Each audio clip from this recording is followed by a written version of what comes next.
Ranjit Maharaj, à propos du maître. Traduction commentée d'un extrait du livre La voix de l'oiseau, édité par Andrew Vernon. Maharaj dit: Ne demandez pas de bénédiction au maître. Soyez lui. Voilà sa bénédiction. Le sage Tukaram dit dans l'un de ses versets que le véritable prashad, le don divin, c'est l'acceptation de la réalité. De même, la véritable bénédiction que l'on reçoit du Maître est la connaissance que vous êtes lui, le soi. Cette connaissance n'est pas un savoir ordinaire, car elle a le pouvoir de transformer l'esprit qui l'entend. Tout comme le camphre, lorsqu'il est allumé, s'enflamme et brûle un moment avant de disparaître complètement, l'esprit qui accepte la bénédiction du Maître devient non-esprit. Ce faisant, le faux concept de l'ego est détruit et le je se résorbe dans sa source, l'unité du soi, est pleinement réalisée.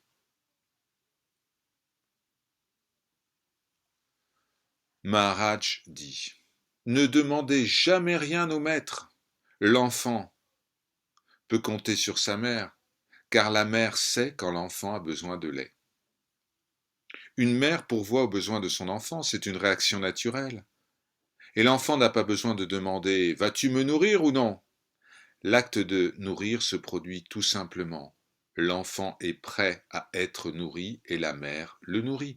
De la même manière, lorsque la compréhension doit advenir, elle se produit tout naturellement.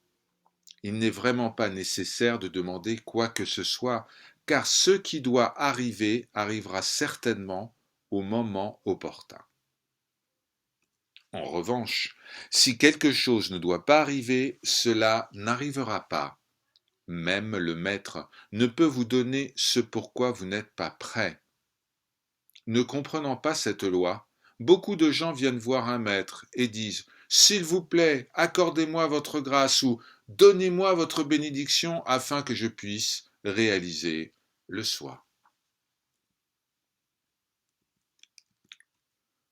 Maharaj dit: Suivez toujours la voie que vous montre votre maître, et vous ne ferez plus qu'un avec lui. Tant que vous vous efforcez de mettre en pratique les paroles du maître, vous ferez l'expérience d'un flux naturel de bénédictions jaillissant en vous. Vous verrez les réponses à vos questions surgir et ressentirez une satisfaction croissante. En revanche, si vous vous contentez de dire que vous acceptez ces paroles sans les mettre en pratique, vous ne vous sentirez pas en harmonie avec lui, ni avec vous-même. Le corps humain et l'esprit sont comme un arbre qui exauce les vœux. Cet arbre fait apparaître les choses exactement telles que vous les concevez. Si vous faites confiance au Maître et suivez la voie qu'il vous indique, vous pourrez devenir ce qu'il est. Vous n'avez jamais été autre chose. Si vous ne croyez pas que cela soit possible, cela ne le sera pas.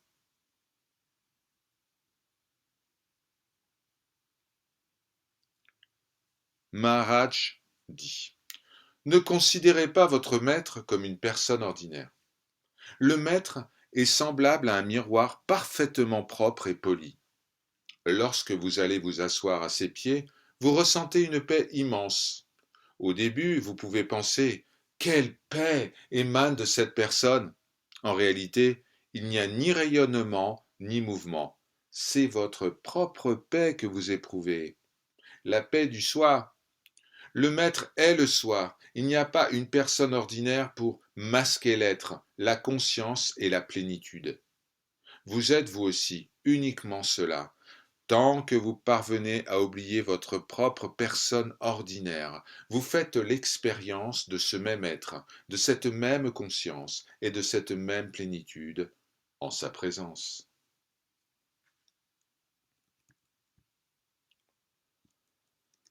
Maharaj dit: Nul ne peut dire pourquoi telle personne rencontrera un maître et l'acceptera, tandis qu'une autre ne le fera pas.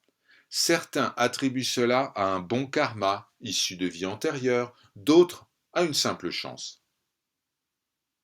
Je l'ignore, mais je sais qu'il n'est pas anodin de devenir un véritable fils du Guru, Guru Putra en sanskrit. Une fois que vous avez déclaré il est mon maître, vous pouvez certes le quitter un jour, mais lui ne vous quittera jamais. Le problème qui vous conduit vers le maître est un problème d'ignorance. Vous ne connaissez ni la vérité, ni votre véritable identité, mais vous avez accumulé quantité d'idées qui vous laissent croire que vous pouvez trouver quelque chose. La première occasion qui s'offre à vous, lorsque vous rencontrez le maître, est de mettre de côté toutes ces idées confuses et d'accepter la justesse de ses paroles. Cette première étape simplifie immédiatement les choses et vous rend plus libre qu'auparavant.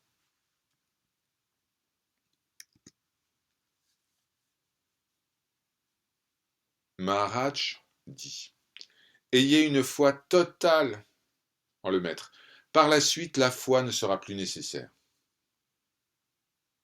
La véritable foi vis-à-vis du maître n'est pas une foi aveugle qui accepte chaque parole sans en faire l'expérience par soi-même. Toutefois, cela ne signifie pas que vous remettez les paroles du maître en doute. Vous acceptez ces paroles comme étant justes, en attendant de les vérifier par vous-même. Par exemple, si le maître vous dit « tuez cela », alors vous savez que c'est nécessairement la vérité, même si vous ne le ressentez pas immédiatement dans votre expérience quotidienne. Vous acceptez cela comme vrai, puis vous en découvrez la véracité par vous-même. Tout doit être vécu intérieurement. Dès lors, la foi n'est plus nécessaire, car vous avez compris intimement chaque vérité par vous-même.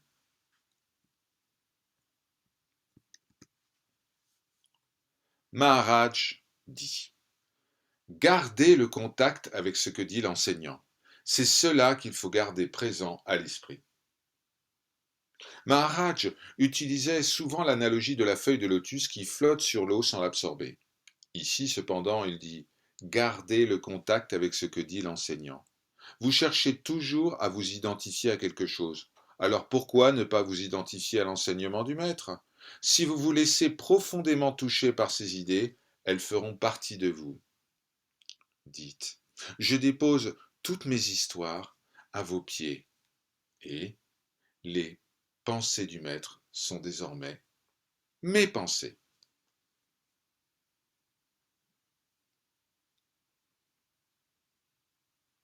Maharaj dit: tu t'es pris pour le mental, alors le maître va s'en occuper. En réalité, le moi-je n'existe pas, mais cette pensée présente et s'est muée en conviction. Il existe une croyance tenace en une existence individuelle.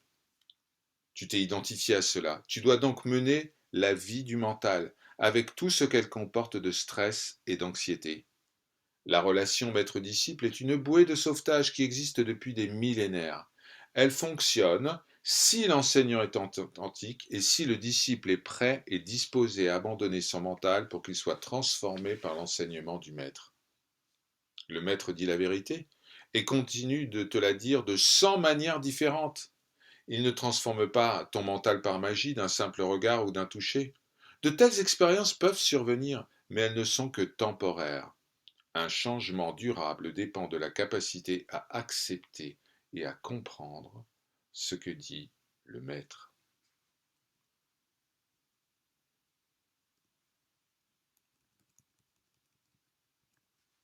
Maharaj dit: le maître confère de la force à ses pensées, c'est pourquoi tu dois aller le voir. L'aspiration du disciple s'éveille en présence du maître. Les paroles du maître résonnent dans l'esprit du disciple et renforcent sa conviction quant à la justesse de l'enseignement. Le disciple est conscient que, sans le maître, la compréhension serait impossible. C'est une relation fondée sur l'amour. Ceux qui nouent ce lien d'amour avec le maître sont les plus chanceux des êtres. Gyaneshwar consacre le 2e chapitre de l'Amritanubhav à honorer son gourou, Nivritti. On y trouve de nombreux vers et images magnifiques. En voici un exemple. Il a atteint la noble stature de gourou. en ne revendiquant aucun statut. Sa richesse réside dans sa capacité à nous libérer de ce qui n'existe pas.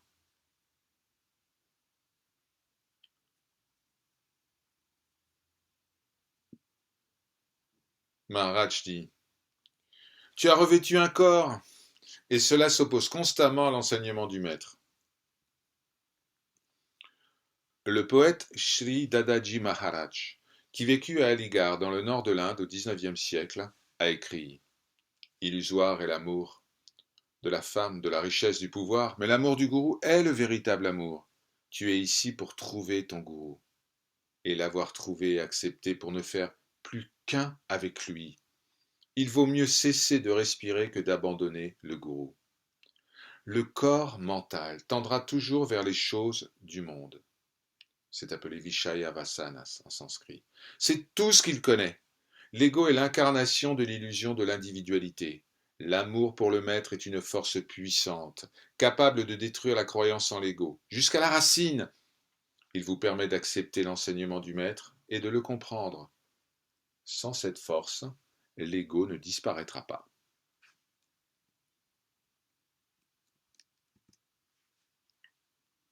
Maharaj dit: Que le maître soit présent ou non, la foi que vous avez en lui vous élève au niveau approprié et vous conduit à agir de manière juste. Agir de manière juste n'est pas une simple figure de style. Il est essentiel d'accomplir les actions justes et d'éviter les mauvaises si vous voulez atteindre la réalisation. Vous ressentez l'impulsion d'agir juste lorsque vous éprouvez une foi totale vis-à-vis du maître. Vous vous souvenez alors de son exemple et aspirez à lui ressembler, en ce sens que vous souhaitez accorder de la valeur à ce qu'il valorise. Votre sens du bien et du mal doit émaner de lui. Vous vouliez abandonner temporairement votre volonté, le temps nécessaire pour réaliser, pour vous souvenir de votre véritable nature. Une fois cela accompli, vous pouvez vous faire confiance, car il n'y a plus de différence entre vous et lui.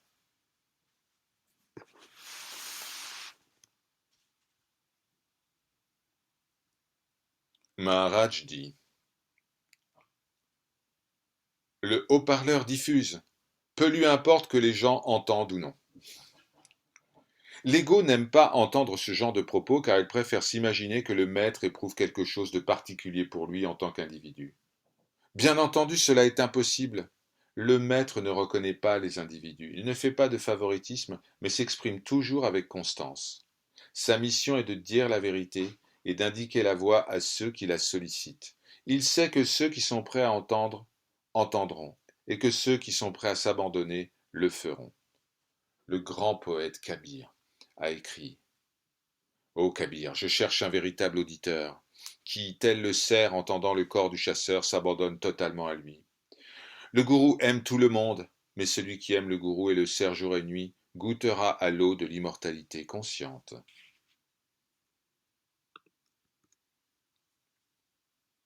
Maharaj dit: Lui, le maître, n'est pas là du tout. Ceux d'entre nous qui ont rencontré Maharaj et se sont assis à ses pieds chérissent les souvenirs qu'ils gardent de lui. Bien sûr, ces souvenirs ne sont pas réels, les clichés ne saisissent pas la personne.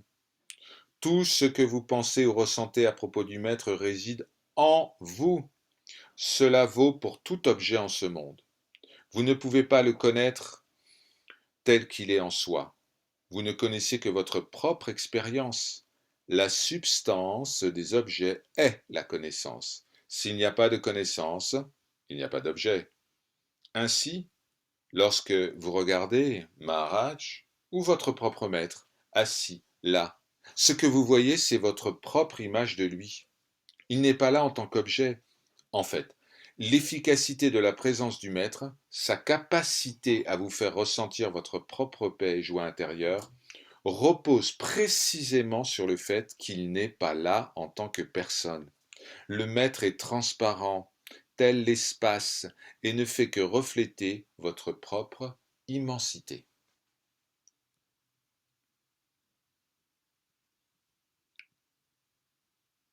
Maharaj dit: La seule chose que fait le maître c'est de donner sa véritable valeur au pouvoir qui réside en vous, auquel vous ne prêtez aucune attention.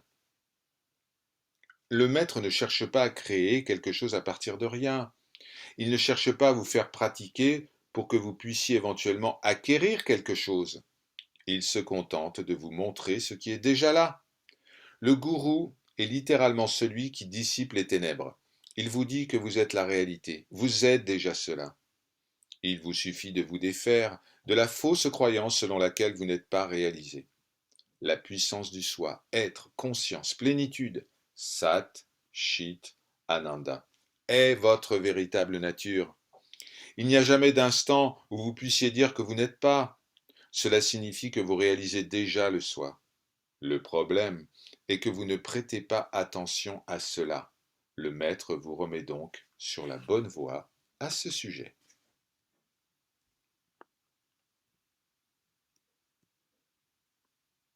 Maharaj dit: vous devez tout confier au maître. Pourquoi se soucier de l'illusion? En abandonnant le mental au maître, je l'ai fait polir et maintenant il est transparent. Ce verset de Kabir exprime la transformation essentielle qui s'opère grâce à la réalisation de la relation gourou-disciple. Le mental est recouvert d'ignorance, tout comme un miroir est couvert de poussière. Cette ignorance doit être éliminée.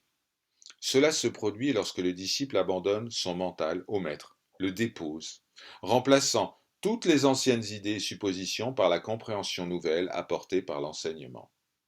Lorsque le mental saisit les idées justes, il s'apaise et peut refléter clairement le soi. Il devient transparent à la réalité. Le soi est alors connu sans effort car il rayonne en permanence, tout comme le soleil qui projette toujours aisément son reflet dans une eau calme et limpide.